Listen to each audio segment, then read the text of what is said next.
जय श्री कृष्णा, राधे राधे।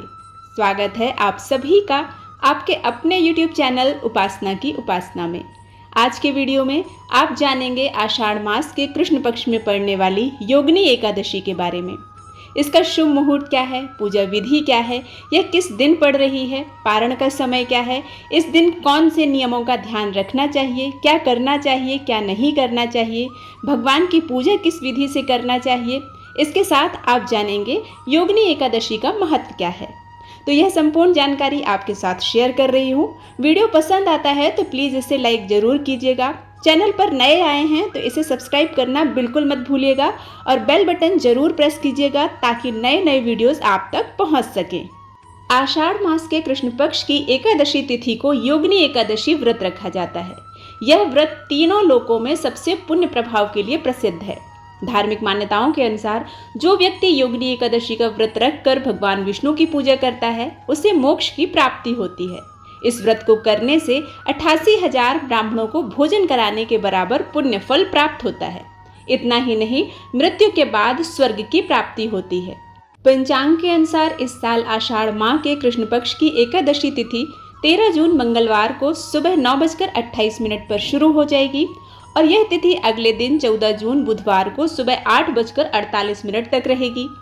उदय तिथि के आधार पर योगिनी एकादशी का व्रत 14 जून को ही रखा जाएगा, क्योंकि जब एकादशी 2 दिन होती हैं तो द्वादशी युक्त एकादशी रखने का विशेष फल प्राप्त होता है।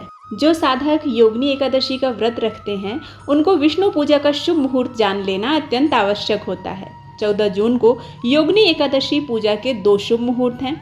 पहला मुहूर्त सुबह 5:23 से सुबह 8:52 तक है और दूसरा मुहूर्त सुबह 9:30 से लेकर 11:15 तक है। आप अपनी सुविधा के अनुसार इन दोनों मुहूर्त में से किसी भी समय पूजा कर सकते हैं, लेकिन ध्यान रखें बुधवार के दिन राहु काल का समय दोपहर 12 बजे से लेकर 1:30 बजे तक रहता है। ऐसे में आपको योगिनी एकादशी की पूजा प्रातः काल ही 10 से 11 के बीच संपन्न कर लेना चाहिए, क्योंकि राहु काल के दौरान कोई भी शुभ और मांगलिक कार्य नहीं किए जाते हैं। योगिनी एकादशी व्रत का पारण 15 जून गुरुवार को किया जाएगा। इस दिन एकादशी व्रत का पारण सुबह 5:23 से कर सकते हैं। पारण समापन का समय सुबह 8:10 पर है। इस अवधि तक पारण कर लेना सर्वश्रेष्ठ माना जाता है। इस दिन द्वादशी तिथि की समाप्ति सुबह 8:32 पर हो रही है। द्वादशी तिथि के खत्म होने से पूर्व पारण कर लेना सबसे उत्तम होता है। यदि त्रयोदशी तिथि समाहित हो जाती है तो आपको एकादशी व्रत का पूर्ण फल प्राप्त नहीं होता है।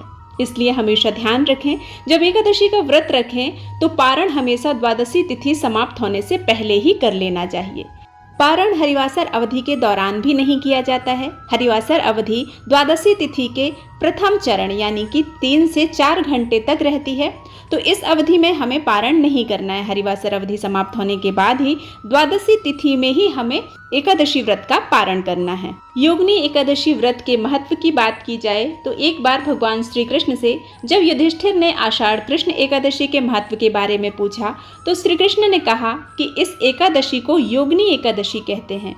इस व्रत को करने से व्यक्ति पृथ्वी पर समस्त भोग प्राप्त करता है और परलोक में उसे मुक्ति मिलती है।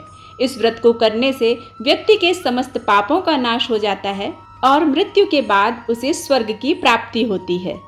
एकादशी का व्रत करने वाले को सुबह जल्दी उठकर स्नान करना चाहिए। इसके बाद साफ स्वच्छ पीले वस्त्र धारण करना चाहिए। भगवान विष्णु का ध्यान करना चाहिए। दीपक प्रज्वलित कर हाथ में गंगा जल, पुष्प और तुलसी दल लेकर भगवान श्री हरि विष्णु के व्रत का संकल्प लेना चाहिए। इसके बाद यह जल भगवान के चरणों में अर्पित करते हुए अपनी मनोकामना बोलना चाहिए।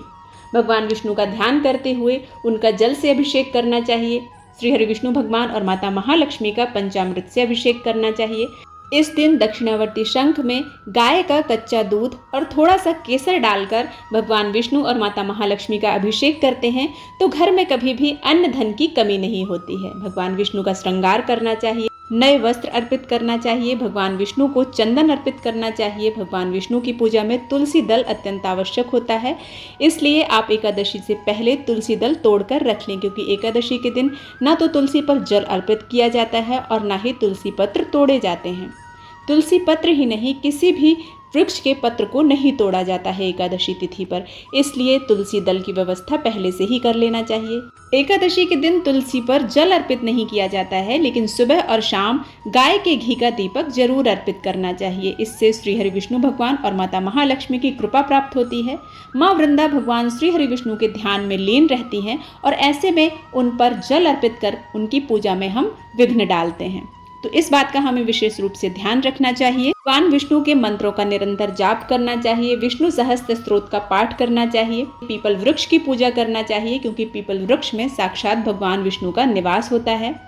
योगिनी एकादशी व्रत की कथा सुनना चाहिए और कथा के बाद आरती करने के बाद भगवान श्री हरि विष्णु से पूजा में की हुई गलतियों के लिए क्षमा जरूर मांगना चाहिए। एकादशी व्रत के नियम दशमी तिथि से पालन करना चाहिए। दशमी के दिन मध्याह्न काल में आप सात्विक भोजन ग्रहण करें और रात्रि के समय आपको भोजन ग्रहण नहीं करना चाहिए, अन्न ग्रहण नहीं करना चाहिए। रात्रि में आप फल ले सकते हैं, दूध ले सकते हैं, लेकिन आप अन्न का त्याग करें। एकादशी व्रत करने वाले को किसी की निंदा नहीं करनी चाहिए, चुगली नहीं करनी चाहिए, बड़ों का अपमान नहीं करना चाहिए और इस दिन व्रत करने वाले को किसी के घर का अन्न या जल भी ग्रहण नहीं करना चाहिए। इस दिन जो महिलाएं व्रत रखती हैं उन्हें अपने बालों को नहीं धोना चाहिए और पुरुषों को दाढ़ी नहीं बनाना चाहिए, नाखून नहीं काटना चाहिए। एकादशी के दिन दान देने का विशेष महत्व होता है। इस दिन आप चावल का दान बिल्कुल ना दें। आप मौसमी फलों का दान दे सकते हैं, शीतल वस्तुओं का दान दे सकते हैं। एकादशी के दिन भगवान का जितना ज़्यादा से ज़्यादा हो सके नाम जाप करना चाहिए, भगवान के ध्यान में ही लीन रहना चाहिए। एकादशी व्रत का पारण करते समय सबसे पहले भगवान श्री हरि विष्णु के चरणामृत का तुलसी दल रखकर पान करना चाहिए। ऐसा करने से एकादशी व्रत का पूर्ण फल प्राप्त होता है। इसके बाद आप सात्विक भोजन ग्रहण कर सकते हैं। योगिनी एकादशी का व्रत रखने से घर में सुख शांति और समृद्धि और संपन्नता का निवास होता है। इस व्रत को रखने से भगवान विष्णु की और माँ लक्ष्मी की विशेष कृपा प्राप्त होती है, उनका आशीर्वाद प्राप्त होता है। महालक्ष्मी स्थिर रूप से घर में निवास करती हैं। उम्मीद करती हूँ यह वीडियो आप सभी को पसंद आया होगा। यदि पसंद आता है तो आप इसे लाइक करें, शेयर करें और सब्सक्राइब करना बिल्कुल ना भूलें। मिलते हैं एक नए वीडियो के साथ, तब तक के लिए जय श्री कृष्णा, राधे राधे।